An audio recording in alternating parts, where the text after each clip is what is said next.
Pour bien commencer la semaine, je vous propose un exercice d'imagination dont le but c'est d'élargir vos perceptions et d'avoir une perspective encore plus haute sur la vie.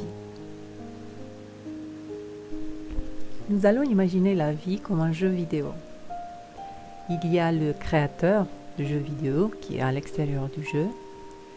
Il y a le joueur, donc la personne qui est au bouton, donc qui va paramétrer le jeu au niveau de difficulté et qui va équiper son personnage. Et donc le troisième, c'est le personnage qui est dans le jeu. Le créateur du jeu vidéo, c'est lui qui voit tous les jeux, on va dire que c'est l'univers, c'est la conscience universelle, ou c'est la source ou Dieu. Ensuite, il y a le joueur, donc c'est celui qui paramètre le niveau de difficulté de son personnage dans le jeu.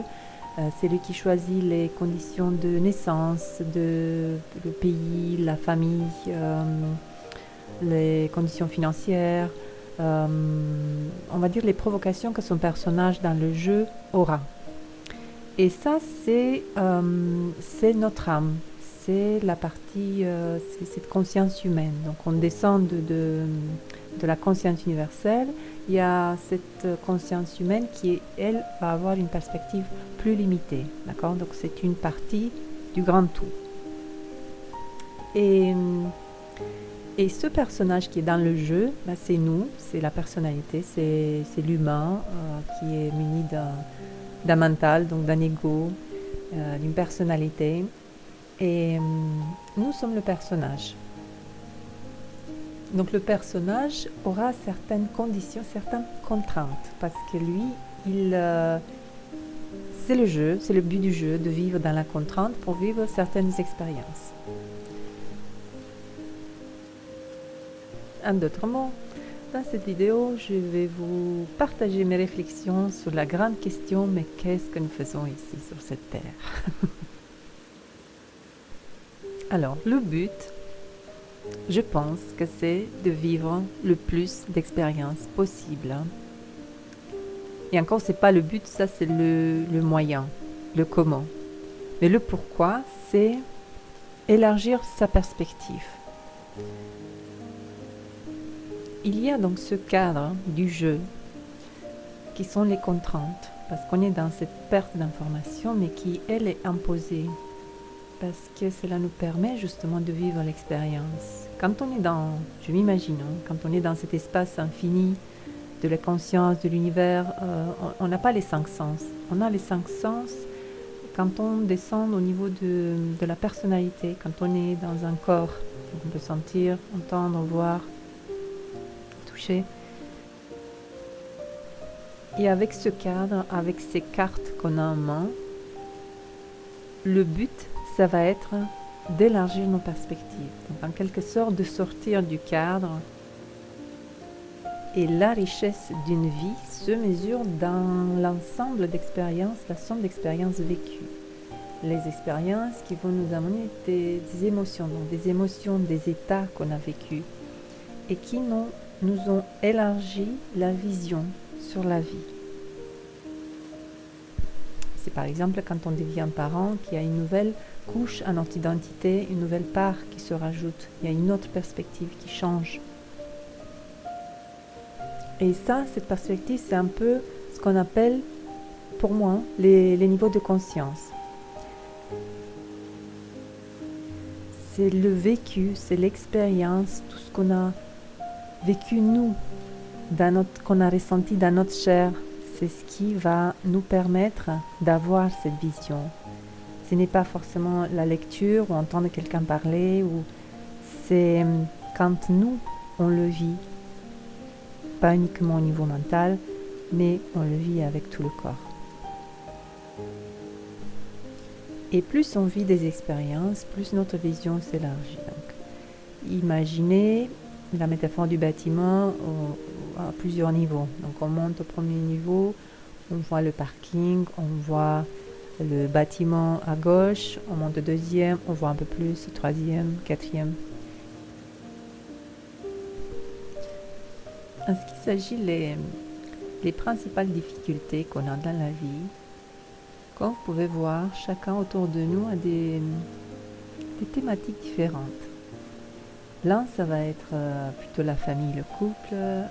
L'autre, ça va être plutôt la relation parent-enfant.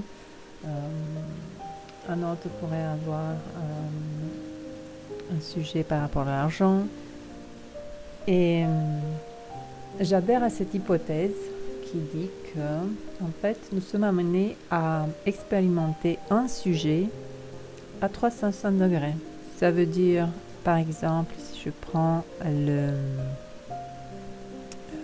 la qualité d'être parent. Donc, on pourra vivre la stérilité, on pourra vivre quelqu'un qui adopte un enfant, quelqu'un qui a un enfant par voie naturelle, et cela peut arriver dans une même vie, tout cela, tous les trois, ou dans des, si on croit qu'il y a qu'on vit plusieurs vies, ou qu'on vit en même temps dans plusieurs dimensions, n'importe. Donc il vivra le sujet d'être parent, avec par exemple aussi la mort d'un enfant, voilà, une autre provocation, donc il y aura les plus et les moins, donc un sujet à 360 degrés. Si l'âme d'une personne se fixe comme but d'expérimenter l'agressivité à 360 degrés, cela veut dire que cette personne va être victime et bourreau dans toutes ses expériences, toutes ses vies, où elle choisit de s'occuper de ce sujet, ou peut-être dans une seule vie si elle choisit un niveau de difficulté assez élevé. Par exemple, un enfant qui naît dans une famille où il y a la violence, le papa est violent, il voit souvent frapper sa maman, il est aussi abusé physiquement, verbalement. Plus tard, il se retrouvera dans une situation où lui-même, il frappe sa copine. Il aura des enfants, l'enfant se fait harceler à l'école, et puis il se dit, ça y est, stop, j'en ai marre, il faut que je m'occupe de ce sujet, ça traîne depuis trop longtemps. Et là, donc, il ferme un petit peu la boucle des expériences autour de la violence. Et si je retourne à l'idée du jeu vidéo, j'avais dit que cette partie conscience humaine, donc l'âme, choisit notre niveau de difficulté et l'équipement, les cartes qu'on a en main. Je pense aussi que par les décisions qu'on prend tous les jours, on peut changer notre destin, donc il n'y a pas de prédestination. Il y a une multitude de possibilités et le but étant de vivre le maximum d'expériences pour pouvoir élargir notre perspective. Et avec ce bagage du vécu, on peut retourner à l'origine une fois qu'on a fait le tour des 360 degrés de tous les sujets qui existent. Il n'y a pas de inférieur ou supérieur, mais je pense que vous avez remarqué qu'on est quand même attiré par des personnes qui ont des vies avec un niveau de difficulté élevé, parce que je pense qu'on sait au fond de nous que cette personne vit des expériences plus difficiles, ce qui lui permet de gagner plus de perspectives. Donc en quelque sorte, non, il n'est pas supérieur à nous, mais il avance dans la même direction où je vais avancer. Cela veut dire que moi aussi, je vais passer par là où il passe. Dans quelque sorte, il me montre quelque chose, une direction.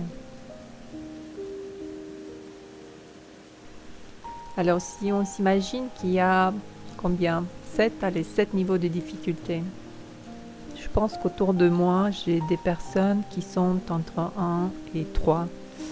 Parce que je m'imagine qu'au niveau 7, il y a des personnes qui sont nées dans des milieux de guerre, qui sont nées dans la pauvreté, qui ont été abandonnées par leurs parents, n'ont jamais connu leurs parents, qui ont vécu des agressions sexuelles, ou plus tard qui ont vécu des faillites, ou ont passé par une maladie auto-immune, ont vécu la perte d'un enfant. Toutes ces expériences qui sont les épreuves les plus difficiles qu'un humain peut vivre.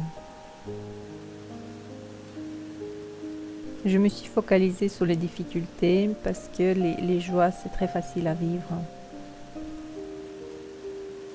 Et heureusement, à chaque niveau, on a les difficultés et les joies. On a les deux. Vu avec distance, cela semble comme un jeu, comme une simulation, une réalité dont on peut facilement se détacher. Mais quand on est dans la chair, quand on est dans le corps, avec cet esprit humain, on sent la douleur. Et quand cela arrive, on a intérêt à être bien entouré, bien accompagné pour bien vivre ce passage difficile.